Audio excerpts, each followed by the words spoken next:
Hello everyone! Today in this lesson I'm going to show you how to compose 8 bars melody. 8 bars standard melody. The examples which I'm going to show you, they are standards, and I will be following lots of different rules and recommendations. And it doesn't mean that when you write your music you have to do it exactly the way how I am doing it, but I want just to help you, to lead you somewhere, to show you directions, what is the better way of writing music, writing a melody, okay? Another tip what I want to give you is, like, when you write your music, it's better, of course, to play on your instrument or sing it, because these days lots of students, they're using different programs like Sibelius or MuseScore, or even I'm going to show you how to do it on MuseScore, right? But you always need to remember that you're writing music for someone to perform, yes? And it's always better try to play that music on your own instrument or sing it, and then go to computer and actually notate it and write it there, okay? So let's start. I will show you how to do it. So let's start writing our composition together.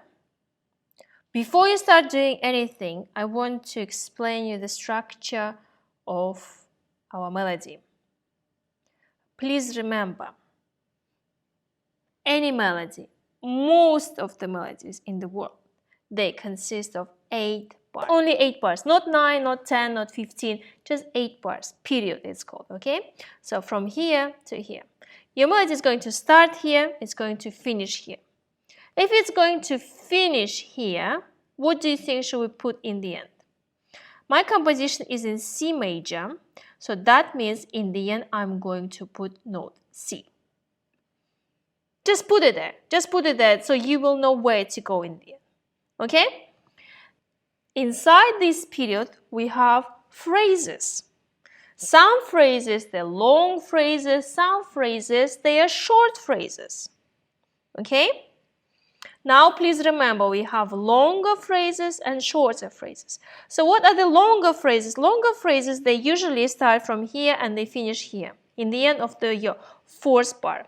And usually here, it kind of creates a tension. Tension, what is a tension? I will explain a little bit later, but I'm going to put the dominant tone here. Okay, and that tension note is going to be released somewhere here. Just put it there again, because this is the structure, this is the starting point, this is just the main outline of your melody.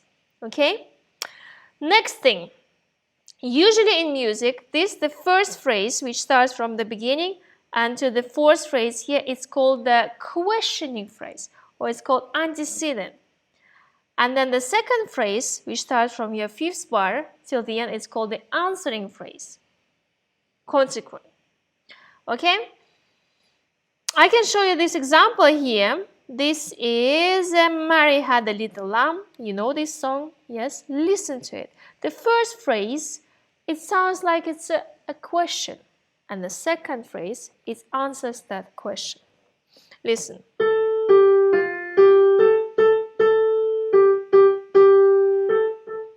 You feel that it's not finished, it wants to continue somewhere, right? And then the second phrase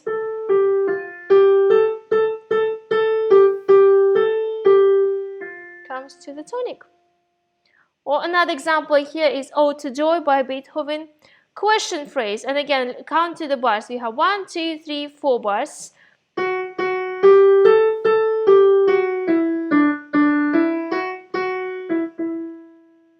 And then it wants to go again back to the tonic.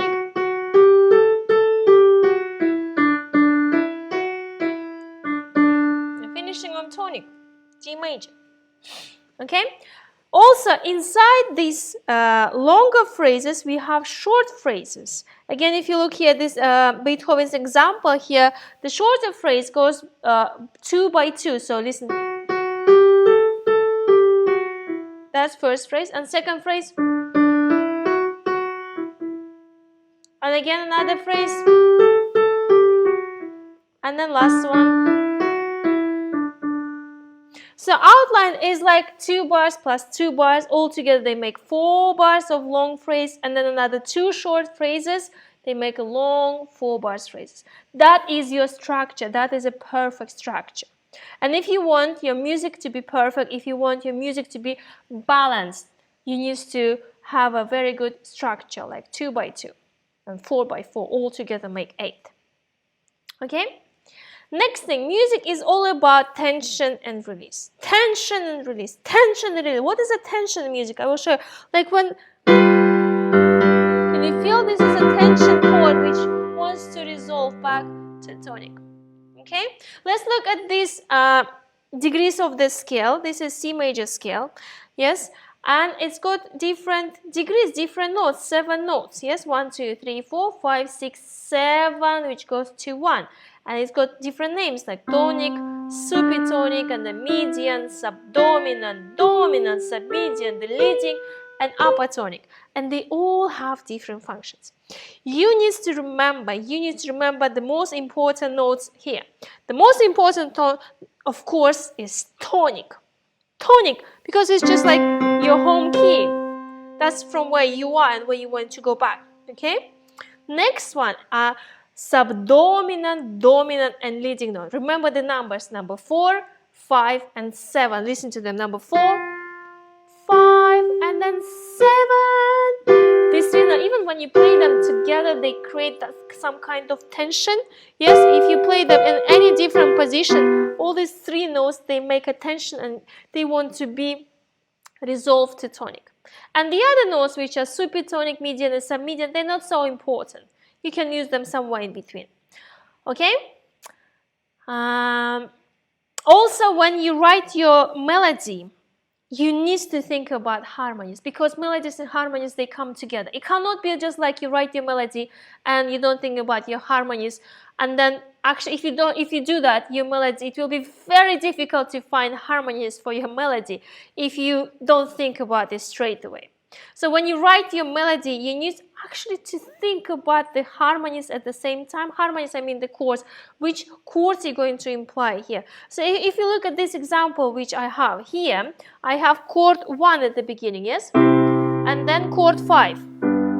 So the first chord, and in the melody I have the harmony note, which is C. And then they are perfectly matching each other. And then chord 5. You see all these notes, they're perfectly matching chord 5, and then chord 1 again, and in the melody I have again chord 1, and then this is chord 2, 5, 2, 1. So when you write your melody, maybe you need to outline the chords. Just put different kind of chord progression just to guide you somewhere, just to understand what your harmonies are going to be there, and then write your melody. Of course, you can always change it, but at least you will know what your harmonies are going to be like. Okay? Next thing, all melodies are a combination of steps and leaps. Steps and leaps. What are the steps? Like steps and going one by one, like do, do, do, do, do, do. When your melody is like this, it's called like your melody is moving stepwise. Stepwise, it's going step by step, up or down, and it's got a special name. It's called a conjunct melody. Okay. And also another opposite one is a skipwise motion. When your melody is not going step by step, when it's moving like by leaps, it skips like from here to here, from here to here. It's got many different leaps there, yes? And this kind of motion is called a disjunct. Also, your melody can go up and it's called ascending. Your melody can go down and it's descending. So a melody could be conjunct, ascending, or disjunct, descending. Depends on. And you know what? Melody is always about motion. A good melody doesn't just sit there. Your melody cannot just be one note.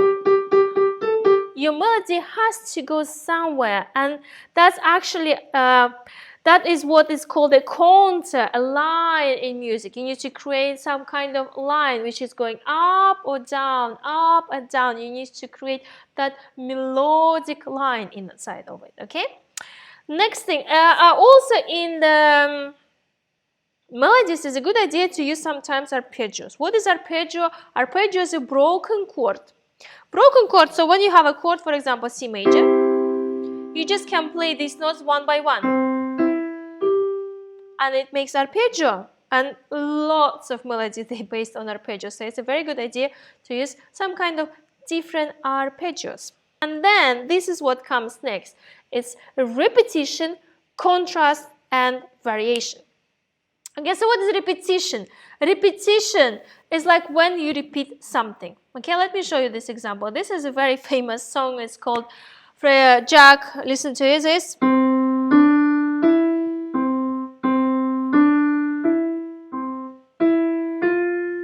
And again, repeat.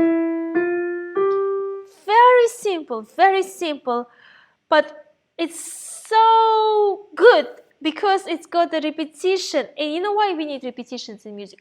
Repetition, because our listeners, yes, they listen to a composition, and if you just play your melody once, you play a motive once, they will never remember it because it was too short.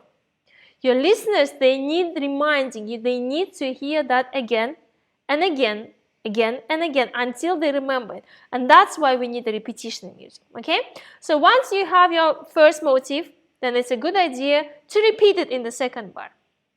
Okay, so that is what's to do with repetition. Okay, once we repeat it, then what?